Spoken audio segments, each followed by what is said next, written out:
الله أكبر الله أكبر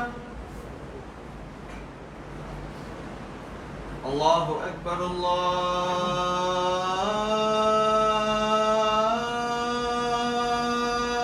أكبر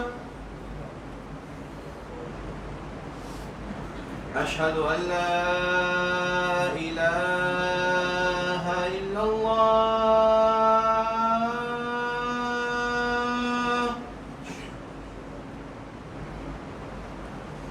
أشهد أن لا إله إلا الله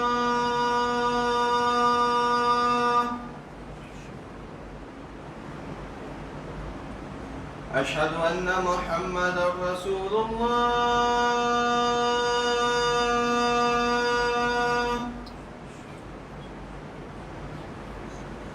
أشهد أن محمدا رسول الله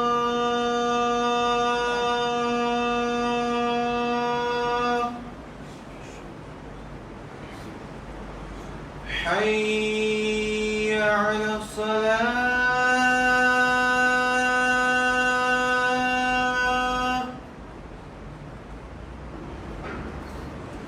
حي على الصلاة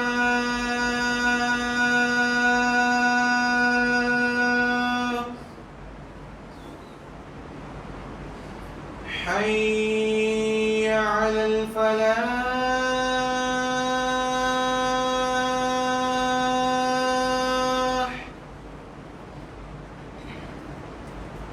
حي على الفلاح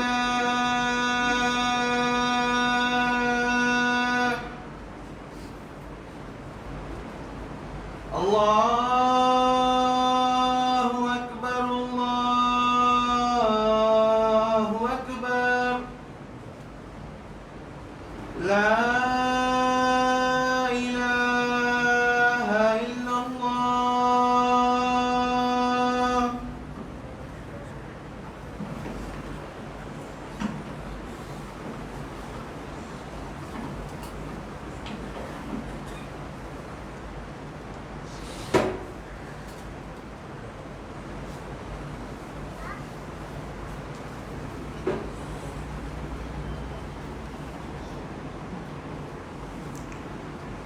السلام عليكم ورحمة الله وبركاته. إن الحمد لله نحمده ونستعينه ونستغفره ونعوذ بالله من شرور أنفسنا ومن سيئات أعمالنا. من يهده الله فلا مضل له ومن يضلل فلا هادي له. وأشهد أن لا إله إلا الله وحده لا شريك له وأشهد أن محمدا عبده ورسوله.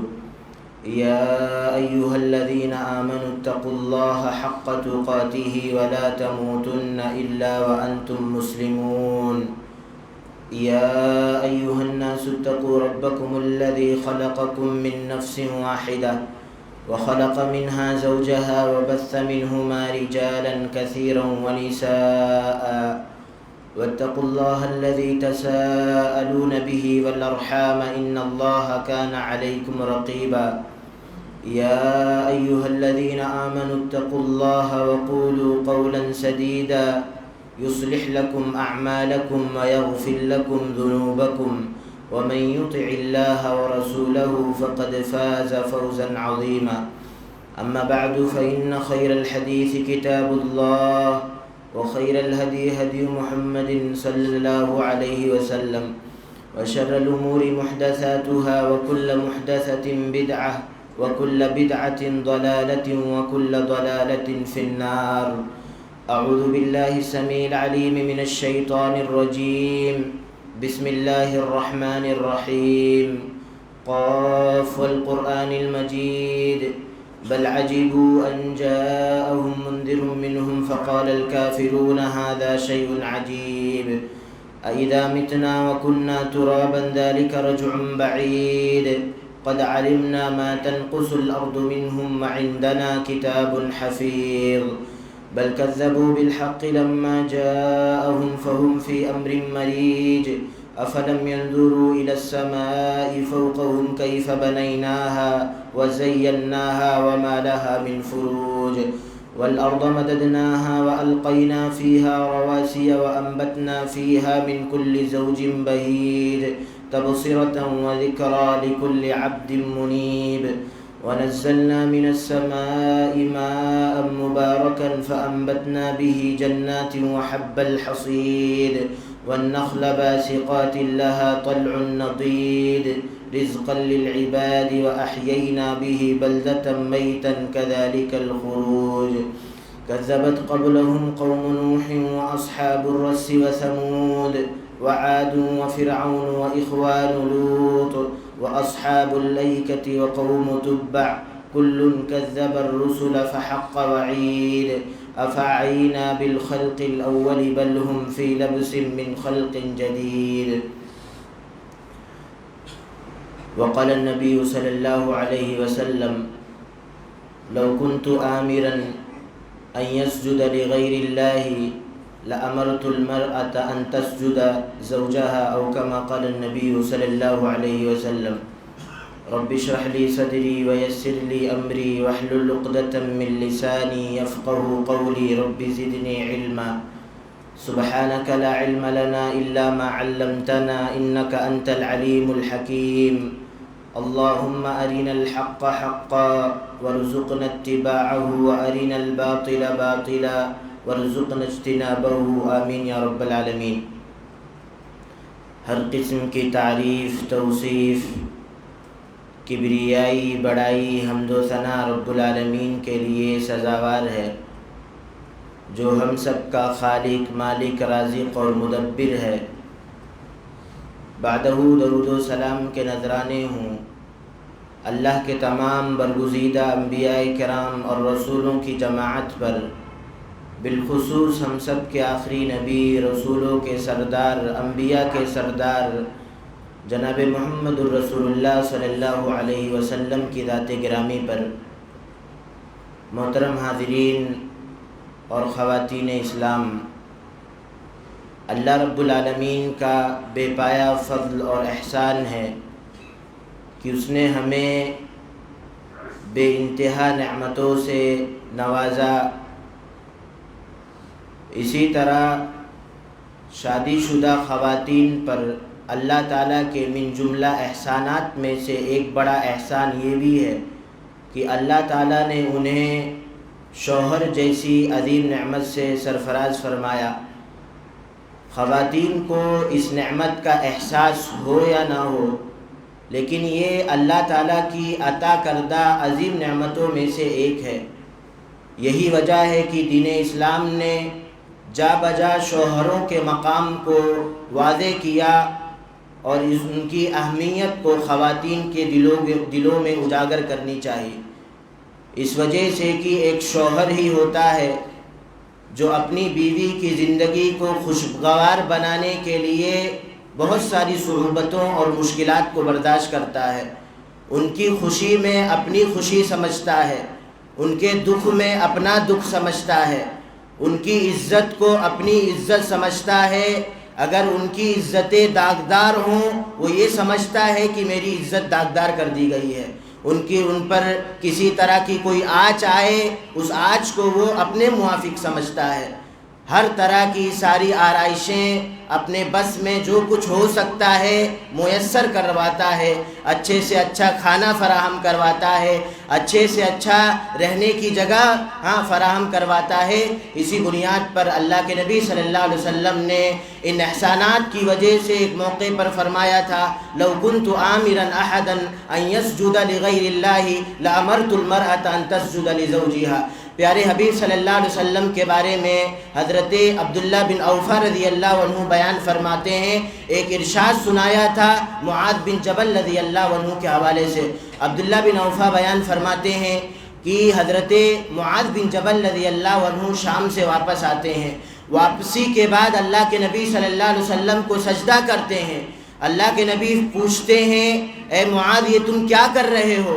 معاذ نے رضی اللہ عنہ نے اس موقع پر کہا تھا اللہ کے نبی صلی اللہ علیہ وسلم میں نے شام کے علاقوں میں دیکھا ہے کہ لوگ اپنے پادریوں کو اور اسی طرح اپنے سرداروں کو سجدہ کرتے ہیں۔ اللہ کے رسول مجھے یہ بات اچھی لگی کہ ہم بھی آپ کو سجدے تعظیم کریں، تعظیماً آپ کو سجدے کیا کریں۔ اس موقع پر جناب محمد رسول اللہ صلی اللہ علیہ وسلم نے فرمایا تھا کہ اے لوگوں ایسا نہ کیا کرو، لو کنت آمرا احدا ان یسجد لغیر اللہ، اگر میں کسی کے لیے یہ اجازت دیتا کہ وہ اللہ تعالیٰ کے علاوہ کسی کو سجدہ کرے تو ایک خاتون کو یہ حکم دیتا کہ وہ اپنے شوہروں کو سجدہ کیا کرے۔ ان کے احسانات کی بنیاد پر اللہ کے نبی فرماتے ہیں اللہ تعالیٰ کی قسم کھا کر کے کہ ایک عورت اپنے رب کا حق اس وقت تک ادا نہیں کر سکتی جب تک کہ وہ اپنے شوہروں کا حق ادا نہ کر لے۔ خواتین یہ سمجھتی ہیں شوہروں کی نافرمانیاں کر کے کہ ہم عبادتیں کر لیں گے اللہ تعالیٰ کے ہاں معاف کر دیے جائیں گے۔ جب تک شوہر آپ سے راضی نہیں ہے، اللہ کے نبی صلی اللہ علیہ وسلم ایک دوسری حدیث میں فرماتے ہیں فرشتے رات بھر ایسی خواتین پر لعنت بھیجتے رہتے ہیں جس کا شوہر رات ایسی حالت میں گزارتا ہو کہ وہ اپنی خاتون سے ناراض ہو۔ اللہ کے نبی فرماتے ہیں کہ اگر ایک عورت اونٹ کے کجاوے پر بیٹھی ہوئی ہو اور اس موقع پر بھی ایک شوہر کو ضرورت محسوس ہو جائے اور وہ بلائے، ایک عورت کے لیے قطعی طور پر یہ اجازت نہیں دی گئی کہ اپنے شوہر کے خواہش پر وہ لبیک نہ کہہ کر کے انکار کر دے۔ اللہ کے نبی صلی اللہ علیہ وسلم دوسری حدیث میں فرماتے ہیں کہ ایک عورت کو اس بات کی بھی اجازت نہیں دی گئی کہ اپنے شوہر کی اجازت کے بغیر نفلی روزے کو رکھے۔ یہ نفلی روزہ رکھنا فرائض کے بعد جتنی بھی نوافل کی تاکید کی گئی ہے ایک اہمیت رکھتی ہے رب العالمین کی نگاہ میں۔ اس کے باوجود بھی شوہر کا مقام دیکھیے اسلام کی نظر میں۔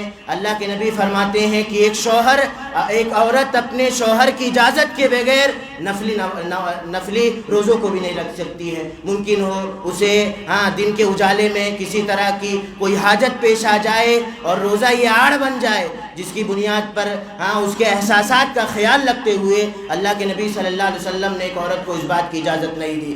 یہ حدیث جو سجدے کرنے کی ہے خواتین کے لیے ایک بہت بڑی عبرت رکھتی ہے۔ سجدہ یہ اللہ تعالیٰ کا حق ہے۔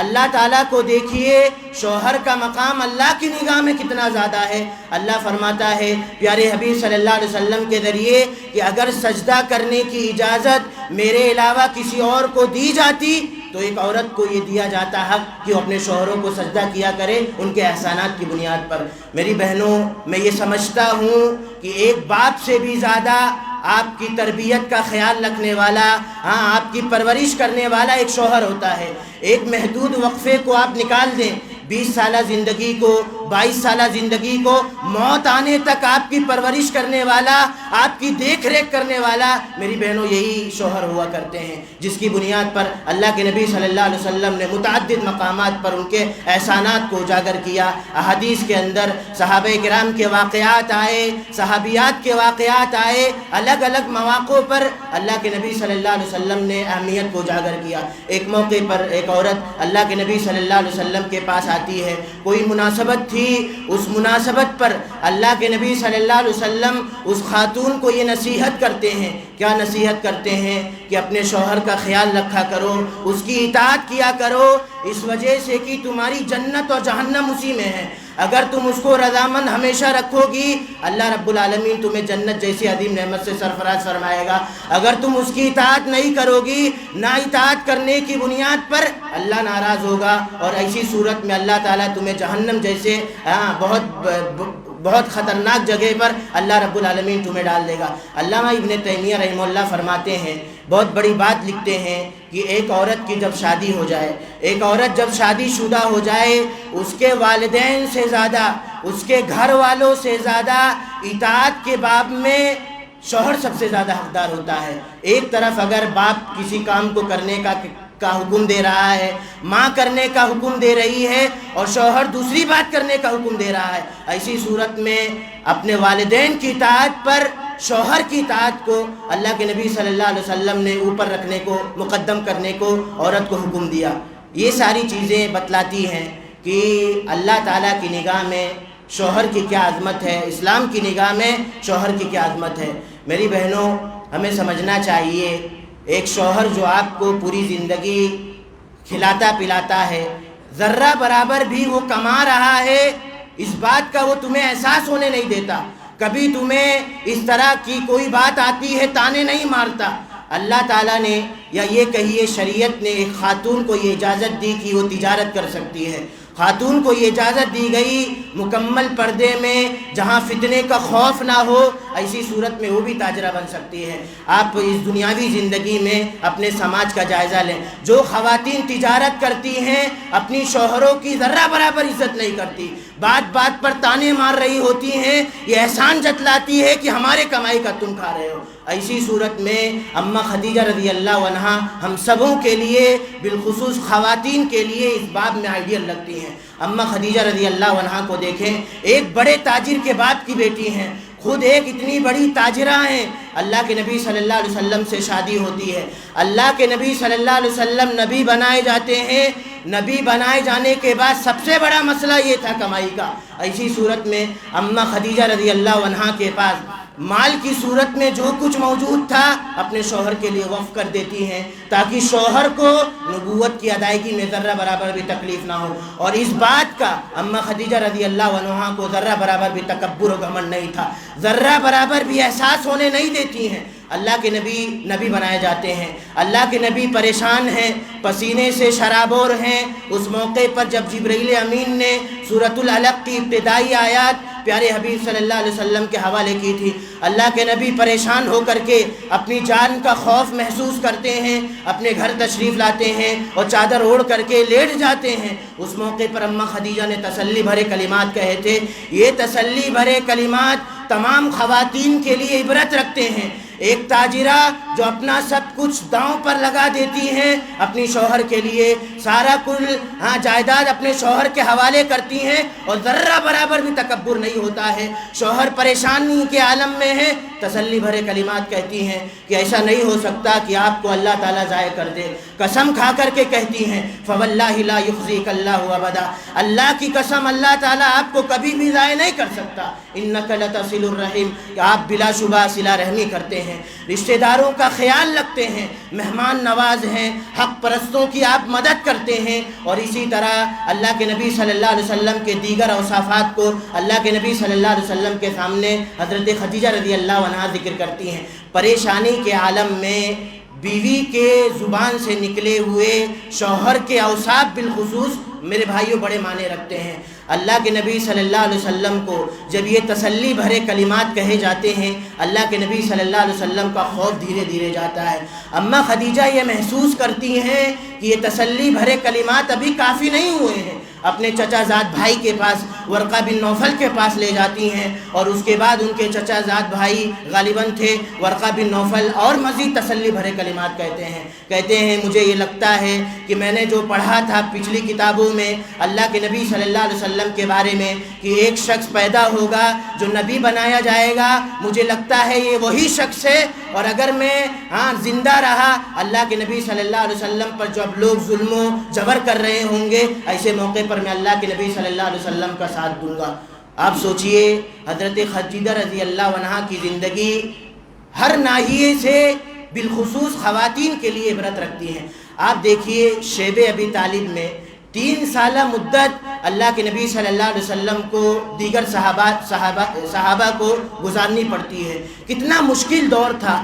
اس مشکل دور کا اندازہ آپ اسی بات سے لگائیں کہ بھوک کی یہاں تک نوبت آ گئی تھی، بھوک پیاس کی، کہ مسلمانوں کو پتوں پر پتے کھا کھا کر زندگی گزارنی پڑ رہی تھی، یعنی اتنا مشکل ترین دور تھا۔ اس موقع پر ایسا نہیں کہ ہمارے شوہر نے دیگر لوگوں کو ایک ادیان کو چھوڑ کر کے ایک دین قبول کیا ہے جس کی بنیاد پر یہ مشکلات آ رہی ہیں، لاؤ شوہر کا ساتھ چھوڑ دو۔ 3 سالہ اس مدت سے اس لمبے سے وقفے میں بھی حضرت خدیجہ رضی اللہ عنہا نے جناب محمد رسول اللہ صلی اللہ علیہ وسلم کا ساتھ دیا تھا۔ اس سے بڑھ کر کے کہ اللہ کے نبی صلی اللہ علیہ وسلم نے حضرت رقیہ رضی اللہ عنہا کی شادی ام کلثوم رضی اللہ عنہا کی شادی ابو لہب کے دونوں بیٹے سے کرا دیتے ہیں۔ شروع اسلام میں بھی اور اسلام سے پہلے بھی اس بات کی ممانعت نہیں آئی تھی جس کی بنیاد پر کافر سے کرا دیتے ہیں۔ آپ دیکھیں گے جب ابو لہب کے دونوں بیٹے کو عتبہ اور عتیبہ کو اس بات کی خبر ملتی ہے کہ میری بیویوں کے باپ نے اسلام قبول کر لیا ہے، ان کی ماؤں نے اسلام قبول کر لیا ہے جس کی بنیاد پر طلاق دے دیتے ہیں، جس کی بنیاد پر طلاق دے دیتے ہیں۔ اماں خدیجہ رضی اللہ عنہا تو تھی ایک عورت، ان کی بیٹیوں کو طلاق دیا جا رہا ہے باپ سے نفرت کرنے کی بنیاد پر، اور اسی طرح مجھ سے نفرت کرنے کی بنیاد پر، مسلمانوں سے نفرت کرنے کی بنیاد پر، لیکن اس موقع پر بھی اللہ کے نبی صلی اللہ علیہ وسلم کا ساتھ دیتی ہیں اور تسلی بھرے کلمات سے نوازتی ہیں۔ ایک عورت کی نگاہ میں شوہر کا کیا مقام ہونا چاہیے، اس سلسلے میں ام سلمہ رضی اللہ عنہا کا وہ جملہ ہم سبوں کے لیے عبرت کی حیثیت رکھتا ہے، تمام خواتین کے لیے درس کی حیثیت رکھتا ہے۔ جب حضرت ابو سلمہ رضی اللہ عنہ کی وفات ہو جاتی ہے، ام سلمہ رضی اللہ عنہا حضرت ابو سلمہ رضی اللہ عنہ کی زوجہ ہے، بیوی ہیں، وفات ہوتی ہے، اللہ کے نبی صلی اللہ علیہ وسلم کی طرف سے یہ کلمات پہنچتے ہیں کہ کسی بھی مسلمان کو جب مصیبت پہنچے تو وہ یہ کلمات کہا کرے، انا للہ و انا الیہ راجعون، کہ ہم سب اللہ کے لیے ہیں اور اللہ رب العالمین کی طرف لوٹنے والے ہیں۔ اسی طرح اللہم اجرنی فی مصیبتی واخلف لی خیرا منہا، کہ اللہ تعالیٰ جو مصیبت آئی ہوئی ہے اس مصیبت پر ہمیں اجر دے اور اسی طرح اس مصیبت کا بہترین بدلہ ہمیں دے۔ اللہ کے نبی صلی اللہ علیہ وسلم کی اس صحابیہ کو جب یہ کلمات پہنچتے ہیں اللہ کے نبی صلی اللہ علیہ وسلم کی جانب سے، ام سلمہ اپنے دل میں کہتی ہیں، صحیح مسلم کی روایت ہے، من ہوا خیر من ابی سلمہ، ابو سلمہ سے بہتر شوہر بھلا کوئی ہو سکتا ہے؟ اللہ کے نبی دعا سکھلا رہے ہیں، یہ جو مصیبت آئی ہے اس مصیبت پر بہترین اجر دے اور اس کا بدلہ بہترین دے۔ ام سلمہ کہتی ہیں کیا ابو سلمہ سے بہتر بھی کوئی شوہر ہو سکتا ہے؟ آپ سوچئے کتنا مقدس یہ رشتہ تھا ام سلمہ رضی اللہ عنہ کی نگاہ میں۔ کیا اس موقع پر ابو بکر نہیں موجود تھے، عمر بن خطاب نہیں موجود تھے، اجلہ صحابہ کرام موجود تھے، لیکن اس کے باوجود بھی ام سلمہ کا یہ جملہ کہہ لینا کہ ابو سلمہ سے بہتر بھی کوئی شوہر ہو سکتا ہے، یہ بتلاتا ہے کہ ایک عورت کی نگاہ میں شوہر کی کیا حیثیت ہونی چاہیے، ایک عورت کی نگاہ میں شوہر کا کیا مقام و مرتبہ ہونا چاہیے۔ اس کے بعد انہوں نے یہ کلمات کہے، یہ دعائیہ کلمات کہے، اس دعائیہ کلمات کی یہ برکت دیکھیے، اللہ تعالیٰ نے اس کائنات میں سب سے افضل انسان جناب محمد رسول اللہ صلی اللہ علیہ وسلم سے نکاح کروا دیا۔ بعد میں جا کر کے انہیں یہ احساس ہوتا ہے کہ اس دعا کی کتنی بڑی برکت ہے، اور اللہ کے نبی نے یہ جو دعا سکھلائے تھے یہ اشارہ تھا کہ ایک نہ ایک دن میں تمہیں پیغام دوں گا۔ اس سے پہلے بھی روایتوں میں آتا ہے ابو بکر نے پیغام بھیجا تھا، عمر بن خطاب نے پیغام بھیجا تھا، لیکن وہ ان پیغامات کو رد کر دیتی ہیں۔ اللہ کے نبی صلی اللہ علیہ وسلم کا جب پیغام آتا ہے اس پیغام کو وہ قبول کر لیتی ہیں اور خوش ہو جاتی ہیں، اور اس موقع پر یہ احساس کرتی ہیں کہ اس دعائیہ کلمات کے کتنے اچھے اثر زندگی میں نمایاں ہوئے۔ اسی طرح میری بہنوں سے میں کہنا چاہوں گا، حضرت زینب رضی اللہ عنہا کی زندگی بھی، بلکہ پوری زندگی بیچاری یہ مشکلات سے دوچار رہتی ہیں، لیکن اس کے باوجود بھی شوہر کی کتنی عزت کرتی ہیں، شوہر کا احترام کتنا زیادہ کرتی ہیں۔ آپ یہ سمجھتی ہیں کہ شوہروں کی نافرمانیاں کرنے کے بعد بھی ہم اللہ رب العالمین کی عبادتوں کو کر کر کے ہم اللہ تعالیٰ کے ہاں کامیاب ہو جائیں گے؟ اللہ کے نبی صلی اللہ علیہ وسلم فرماتے ہیں، ایک موقع پر خواتین کو نصیحت کرتے ہوئے، غالباً عید کا موقع تھا، خواتین کو نصیحت کی تھی کہ میں نے تمہاری اکثریت کو جہنم میں دیکھی ہے، تمہاری اکثریت کو میں نے جہنم میں دیکھی ہے۔ صحابہ کرام نے یا صحابیات نے سوال کیا تھا، اللہ کے نبی صلی اللہ علیہ وسلم آپ ایسا کیوں کہہ رہے ہیں؟ یہ کس بنیاد پر آپ اس طرح کے کلمات کہہ رہے ہیں؟ اللہ کے نبی فرماتے ہیں، کیا تم اپنے شوہروں کی نافرمانیاں نہیں کرتی ہو، ناشکری نہیں کرتی ہو؟ ایک شوہر جو پوری زندگی تمہارے ساتھ احسان کرتا رہے، تھوڑا سا بھی معاملہ آپ دیکھ لیتی ہو، فوراً یہ جملہ نہیں کہتی ہو ما رأیت منک خیرا قط، کہ میں نے اپنی پوری زندگی تمہارے سلسلے میں کوئی خیر دیکھا نہیں۔ آپ کے لیے یہ جملہ بڑا آسان ہوگا، لیکن ایک شوہر جو اپنی ساری مشکلات کو بھول کر کے آپ کی مشکلات پر کا سہارا بنتا ہے، آپ کو ہر طرح کی آرائشیں میسر کرتا ہے، اپنی آرائشوں کو داؤں پر لگا کر کے، اس کے لیے یہ جملہ میری بہنوں بہت بھاری ہوتا ہے۔ آپ ایک جملے میں یہ کہہ کر کے نجات پا جاتی ہیں کہ میں نے آپ کے پاس کوئی خیر نہیں دیکھا ہے، پوری زندگی ہم نے مشکلات سے، پوری زندگی ہم مشکلات میں رہیں، ہم نے آپ کی زندگی میں کوئی خیر نہیں دیکھا۔ آپ کے لیے جملہ آسان ہو سکتا ہے۔ حضرت زینب رضی اللہ عنہا جناب محمد رسول اللہ صلی اللہ علیہ وسلم کی بیٹی ہیں۔ اللہ کے نبی صلی اللہ علیہ وسلم نے اپنی بیٹی کا نکاح حضرت ابو العاص رضی اللہ عنہ جو بعد میں اسلام قبول کرتے ہیں، پہلے کافر تھے ان سے کرا دیا تھا، رشتہ دار تھے۔ اللہ کے نبی صلی اللہ علیہ وسلم کے پاس جب یہ پیغام آتا ہے، حضرت زینب رضی اللہ عنہا سے اللہ کے نبی پوچھتے ہیں کیا تم اس رشتے پر خوش ہو، اور اس طرح رضامندی کا اظہار کیا جاتا ہے، اور حضرت زینب رضی اللہ عنہا سے شادی کرا دی جاتی ہے۔ آپ دیکھیے اتنے مشکلات کے دور میں بھی وہ اپنے شوہر کی سپورٹ کرنے والی بنتی ہیں۔ اللہ کے نبی صلی اللہ علیہ وسلم کو جب نبی بنا دیا جاتا ہے، نبوت سے سرفراز کیا جاتا ہے، حضرت زینب اسلام قبول کرتی ہیں۔ اللہ کے نبی صلی اللہ علیہ وسلم کی جو بیویاں تھیں وہ بیوی تھی جو اسلام قبول کر لیتی ہیں، حضرت خدیجہ رضی اللہ عنہا۔ بلکہ تمام لوگوں میں علی الاطلاق اگر یہ بات کہی جائے سب سے پہلے اسلام قبول کرنے والا کون ہے تو ہم یہ فخر سے کہتے ہیں ہماری ماں حضرت خدیجہ رضی اللہ عنہا، تو اس موقع پر یہ اسلام قبول کرتی ہیں۔ اور حضرت ابو العاص سے جب یہ کہتی ہیں کہ میرے باپ کو نبی بنا دیا گیا ہے، ہم بھی اسلام لے آئے ہیں، حضرت عثمان بن عفان بھی اسلام قبول کر لیے ہیں، حضرت علی رضی اللہ عنہ بھی مسلمان ہو گئے ہیں، میں یہ چاہتی ہوں کہ آپ بھی اسلام کو قبول کر لیں۔ ابو العاص رضی اللہ عنہ اس موقع پر اسلام کو قبول نہیں کرتے ہیں، اٹھ کر کے اپنے گھر سے باہر چلے جاتے ہیں۔ حضرت زینب رضی اللہ عنہ خوف زدہ ہوتی ہیں۔ یہ عبرت ہے تمام خواتین کے لیے کہ معمولی مسئلے پر آپ اپنے والدین کا شوہر پر طعنہ دیتی ہیں۔ باپ مسلمان ہیں، ایسا نہیں کہ اپنے شوہر کا ساتھ چھوڑ دیں، بھاگے جاتی ہیں، خیریت دریافت کرتی ہیں اور سمجھاتی ہیں کیا تم نے میرے والد کو کبھی جھوٹ بولتے ہوئے پایا ہے، کبھی آپ نے وعدہ خلافی کرتے ہوئے پایا ہے؟ بالآخر جب میرے باپ نے دعویٰ کیا ہے کہ میں اللہ تعالیٰ کی طرف سے بھیجا گیا نبی ہوں، آپ اس دعوے کی صداقت کو کیوں نہیں سمجھتے؟ حضرت ابو العاص رضی اللہ عنہ کہتے ہیں میں اس بات کا منکر نہیں ہوں کہ آپ کے والد جھوٹ بول رہے ہیں، میں یہ نہیں چاہتا کہ اسلام قبول کرنے کے بعد لوگ مجھے طعنے دیں کہ اپنی بیوی کی وجہ سے یا دیگر اسباب کی بنیاد پر اس نے اپنے دھرم کو چھوڑ کر کے، اپنے آباء و اجداد کے مذہب کو چھوڑ کر کے ایک نیا اسلام قبول کر لیا ہے۔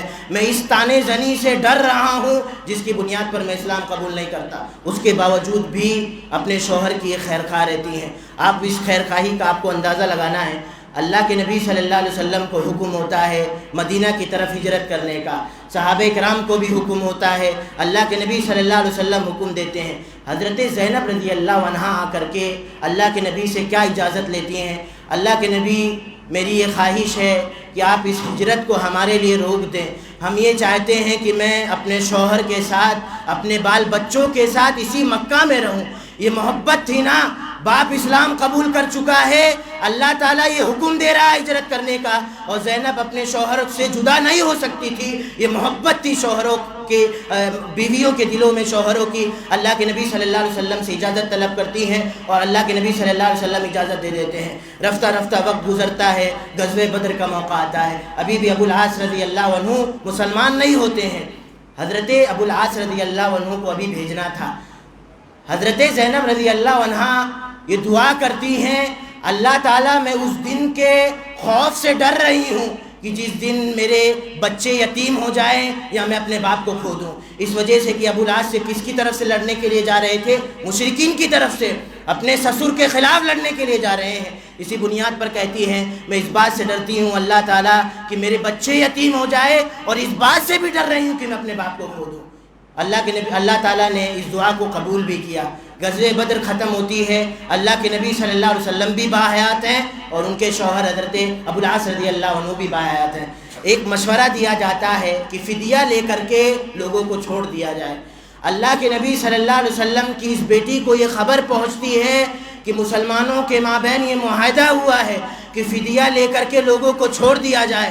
محبت دیکھیے شوہر کی، ایک ہار جو ان کی والدہ نے دیا ہوا تھا، اس ہار کو جو سب سے قیمتی ہوتا ہے ان کی نگاہ میں، اس ہار کو نکال کر کے ابو العاص کے بھائی سے بھجوا دیتی ہیں کہ یہ کہہ دینا کہ ابو العاص کی طرف سے یہ فدیہ ہے اور ابو العاص رضی اللہ عنہ کو رہا کر دیا جائے۔ اللہ کے نبی صلی اللہ علیہ وسلم ایک ایک فدیے کو اٹھاتے ہیں اور لوگوں کو رہا کرتے جاتے ہیں۔ اچانک نظر پڑتی ہے اس ہار پر، اللہ کے نبی صلی اللہ علیہ وسلم اس ہار کو دیکھ کر کے رونے لگتے ہیں۔ یہ کہتے ہیں کہ یہ کس کا فدیہ ہے؟ لوگ بتلاتے ہیں ابو العاص رضی اللہ عنہ کا فدیہ ہے۔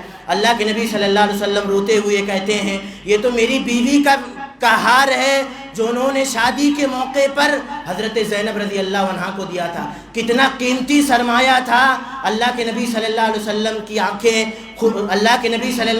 کی آنکھیں تر ہو جاتی ہیں، اس سے آپ اندازہ لگا سکتے. لیکن شوہر کا ایک مقام رہتا تھا بیویوں کی نگاہ میں، ساری چیزوں کو قربان کرنے کے لیے اپنے شوہروں کے لیے تیار رہا کرتی تھی. اور آج کی خواتین اگر اپنے گھروں سے کوئی شے لے آئے، اگر اس کا شوہر کوئی دے دے، اپنے بھائی کو، اپنے باپ کو دے دے، ہمیشہ اس بات پر لڑائی جاری رہتی ہے کہ آپ نے ہمارے سامان کو کیوں دیا. آپ دیکھیے قربان کر دیتی ہیں ایک ہار کو جو ان کی اماں نے انہیں شادی کے موقع پر دیا تھا. اللہ کے نبی صلی اللہ علیہ وسلم صحابہ سے اجازت طلب کرتے ہیں کہ لوگوں بتلاؤ، میری یہ خواہش ہے کہ میں ابو العاص کو رہا کر دوں اور اس ہار کو بھی واپس کر دوں، اس وجہ سے کہ یہ میری بیوی کا ہار ہے. اللہ کے نبی صلی اللہ علیہ وسلم کے صحابہ نے اس بات کی اجازت دے دی. اللہ کے نبی صلی اللہ علیہ وسلم نے ہار کو حوالے کیا اور کہا زینب سے یہ بات کہہ دو، اس ہار کو سنبھال کر کے رکھو، اس وجہ سے کہ تمہاری ماں کا ہدیہ ہے، تمہاری ماں نے شادی کے موقع پر تمہیں یہ ہار دیا تھا. جب یہ رشتہ واپس سے جڑ جاتا ہے، ایک موقع پر یہ خبر آتی ہے، آیتیں نازل ہو جاتی ہیں کہ ایک کافر مرد ایک مومنہ عورت کے نکاح میں نہیں رہ سکتا، یا ایک کافر عورت ایک مومن مرد کے نکاح میں نہیں رہ سکتی. جب یہ حکم نازل ہوتا ہے، حضرت زینب رضی اللہ عنہا بتلاتی ہیں کیا ایسا حکم آیا ہوا ہے، اس موقع پر بھی تم اسلام کو قبول کرو گے؟ حضرت ابو العاص رضی اللہ عنہ انکار کرتے ہیں. اس طرح سے اس رشتے میں جدائیگی ہو جاتی ہے. 6 سالہ مدت تک حضرت زینب رضی اللہ عنہا اپنے شوہر کی واپسی کا انتظار کرتی ہیں. یہ محبت تھی حضرت زینب رضی اللہ عنہا کے دل میں حضرت ابو العاص رضی اللہ عنہ کے تئیں. ایک موقع تھا، کوئی تجارتی قافلہ مکہ سے روانہ ہو کر کے کہیں جا رہا تھا. صحابہ کرام نے اس تجارتی قافلے پر حملہ کر دیا اور وہ تجارتی قافلہ قید کر لیا گیا. اللہ کے نبی صلی اللہ علیہ وسلم کے پاس آتا ہے، اس میں ابو العاص رضی اللہ عنہ بھی تھے جو اس موقع پر کافر تھے. حضرت زینب رضی اللہ عنہا کو یہ خبر پہنچتی ہے کہ میرے بچوں کا باپ آیا ہوا ہے جو قیدی بنا لیا گیا ہے. فجر کے وقت پیچھے سے آواز آتی ہے. حضرت زینب رضی اللہ عنہا کی محبت دیکھیے کہ میں اپنے شوہر ابو العاص کو پناہ دیتی ہوں. اللہ کے نبی صلی اللہ علیہ وسلم اس آواز کو سنتے ہیں اور صحابہ سے پوچھتے ہیں کیا میں جو سنا ہوں تم لوگ بھی سن رہے ہو؟ صحابہ کرام نے کہا اللہ کے نبی صلی اللہ علیہ وسلم ہم سن رہے ہیں. آپ دیکھیے جدائیگی کروا دی گئی، اس کے باوجود بھی محبت برقرار ہے. 6 سالہ وقفہ گزر گیا، رشتے آتے ہیں، سارے رشتوں کو ٹھکرا دیتی ہیں، اس وجہ سے کہ ایک مقام تھا ابو العاص رضی اللہ عنہ کا. اللہ کے نبی صلی اللہ علیہ وسلم اجازت دیتے ہیں اور حضرت زینب رضی اللہ عنہا سے کہتے ہیں کہ میں تمہیں پناہ دینے کی اجازت دے رہا ہوں اس وجہ سے کہ یہ تمہارے بچوں کا باپ ہے لیکن یہ تمہارا شوہر نہیں ہے. تم ایسا کوئی کام نہیں کرو گی جو شادی کے بعد ایک مرد و عورت کرتی ہیں. اس بات سے میں تمہیں منع کرتا ہوں لیکن پناہ دینے کی میں تمہیں اجازت دیتا ہوں. کہنا یہ ہے اس قصے کو ذکر کر کے کہ ایک عورت کی نگاہ میں شوہر کی کیا حیثیت ہونی چاہیے. ایک سب سے بڑی حدیث اللہ کے نبی صلی اللہ علیہ وسلم کی میں سمجھتا ہوں شوہر کی عظمت کے لیے یہی کافی ہے کہ ایک سجدہ جو اللہ رب العالمین کے لیے ہوا کرتا ہے.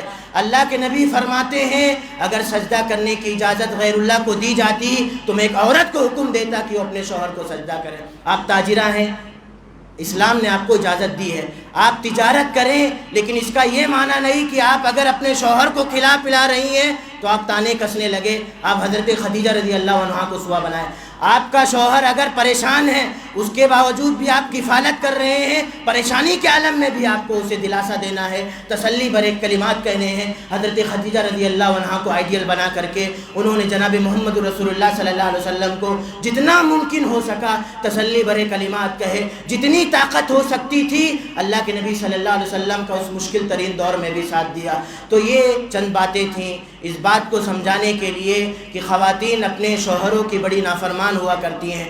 جا کر کے ان خواتین سے پوچھو جنہیں اللہ تعالیٰ نے شوہر جیسی عظیم نعمت سے محروم کر دیا ہے. ان خواتین سے پوچھو نہ ان کی عزتوں کی کوئی فکر کی جاتی ہے سماج میں، انہیں ذلت کی نگاہ سے دیکھا جاتا ہے، طرح طرح کے الزامات لگائے جاتے ہیں. لیکن اگر آپ ایک شوہر کے عقد میں ہوتی ہیں اس طرح کے کوئی الزامات نہیں لگائے جاتے ہیں، کوئی سماج میں بات کرنے والا نہیں ہوتا ہے، اس وجہ سے کہ شوہر آپ کی عزتوں کی حفاظت کر رہا ہوتا ہے، تحفظ کر رہا ہوتا ہے، اس سے بڑھ کر کے میری بہنوں ہمیں دلائل دینے کی کیا ضرورت رہ جاتی ہے۔ رب العالمین سے دعا ہے کہ اللہ تعالیٰ جو بھی باتیں کہی گئی کتاب و سنت کی روشنی میں، رب العالمین ہم تمام لوگوں کو ان تمام باتوں پر عمل پیرا ہونے کی توفیق عنایت فرما۔ رب العالمین تمام خواتین کو اس نعمت پر رب العالمین کا ہمیشہ شکر گزار رہنے کی توفیق عنایت فرما۔ جب تک ہمیں دنیا میں زندہ رکھ، کتاب و سنت پر زندہ رکھ، جب ہمارا خاتمہ فرما ایمان ہی کی حالت میں فرما۔ آمین وآخر دعوانا الحمدللہ رب العالمین۔ ان الحمد للہ نحمده ونستعینه ونستغفره ونعوذ باللہ من شرور انفسنا ومن سیئات اعمالنا، من يهده الله فلا مضل له ومن يضلل فلا هادي له، واشهد ان لا اله الا الله وحده لا شريك له واشهد ان محمدا عبده ورسوله۔ ان الله وملائكته يصلون على النبي يا ايها الذين امنوا صلوا عليه وسلموا تسليما۔ اللهم صل على محمد وعلى آل محمد كما صليت على إبراهيم وعلى آل إبراهيم إنك حميد مجيد۔ اللهم بارك على محمد وعلى آل محمد كما باركت على إبراهيم وعلى آل إبراهيم إنك حميد مجيد۔ إن الله يأمر بالعدل والإحسان وإيتاء ذي القربى وينهى عن الفحشاء والمنكر ولذكر الله تعالى وأولى وجل وأتم وأكبر۔